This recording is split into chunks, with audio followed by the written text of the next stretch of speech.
पूजा पाठ, धर्म कर्म, अध्यात्म, रामायण, गीता, भागवत स्तोत्रों के मूल पाठ को श्रवण करने के लिए जुड़े हमारे इस चैनल से। नमस्कार मित्रों, स्वागत है भक्ति सागर चैनल के इस भाग में, जहाँ पर आप इस समय हनुमत तंत्र साधना के प्रमाणित प्रयोगों का अध्ययन कर रहे हैं। हमने अपने चैनल में आप लोगों के सेवार्थ जहाँ भी जो कुछ दिया है सब प्रमाणित ग्रंथों के आधार पर दिया है, क्योंकि इस चैनल पर हमने इस मर्यादा को रखने का प्रयास किया है कि मूल ग्रंथों के आधार पर ही ये चैनल में बात रखी जाएगी, चाहे वो श्रीमद् भागवत हो, चाहे वो श्री रामचरितमानस हो। अब आने वाले समय में सनातन धर्म के सभी मूल ग्रंथों पर जो मूल बात कही गई है उसी को हम रखने का प्रयास करेंगे। आज आपके लिए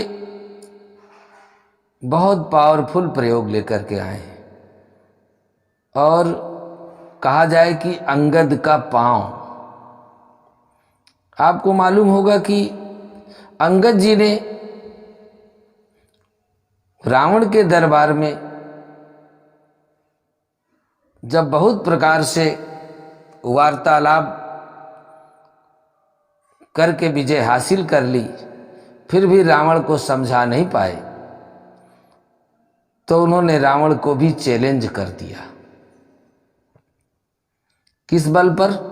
इसी बल पर रावण को चैलेंज कर दिया कि अगर तुम्हारे इस दरबार के अंतर्गत बैठा हुआ कोई भी व्यक्ति मेरे पैर को 1 इंच भी खिसका देगा, उठा देगा, तो फिर ही राम सीता मैं हारी। राम लौट जाएंगे, श्री राम वापस चले जाएंगे और सीता जी को मैं हार जाऊंगा। मित्रों, इससे बड़ी बात, इससे बड़ा प्रमाण क्या हो सकता है? कितना बड़ा विश्वास था अंगद जी के अंदर। क्या हम भी उतने विश्वास से अपने पैर को जमा सकते हैं? जमा सकते हैं। वही मंत्र लेकर आपके लिए आए हैं।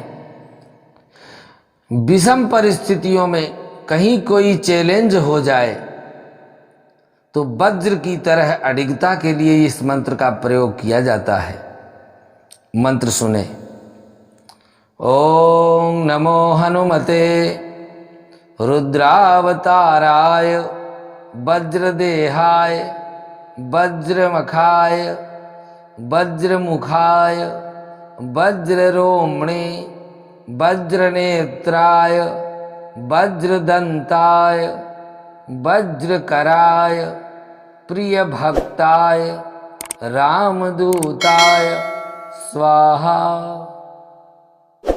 सरलतम मंत्र है, सब कोई कर सकता है, बहुत अधिक जप भी नहीं करना है।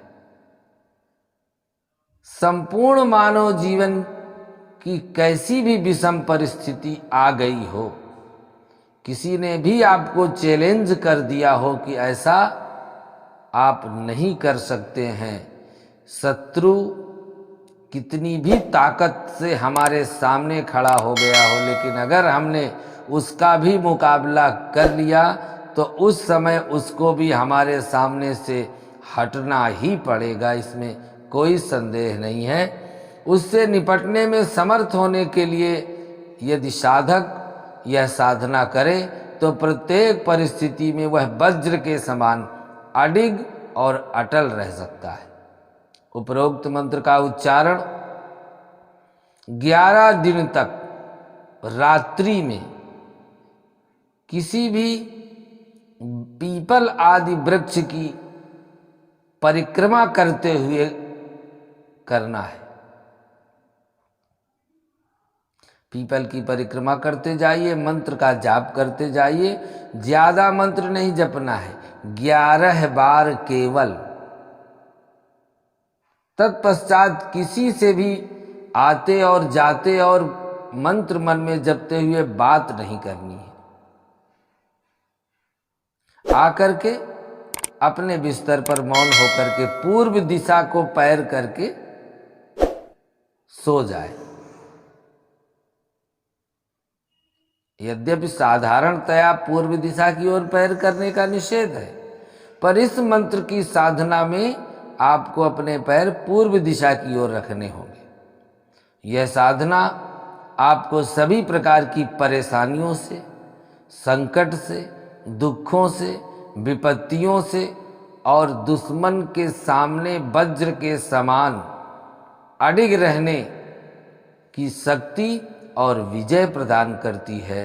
इसीलिए इसका नाम हमने अंगद का पांव दिया है। आज के लिए बस इतना ही। साधना करें, शक्तिशाली बने और अपने यश और कीर्ति का झंडा पूरे संसार में फहराएं। हनुमान जी की चरण शरण में बने रहें। आज के लिए बस इतना ही। जय श्री राम, जय हनुमान।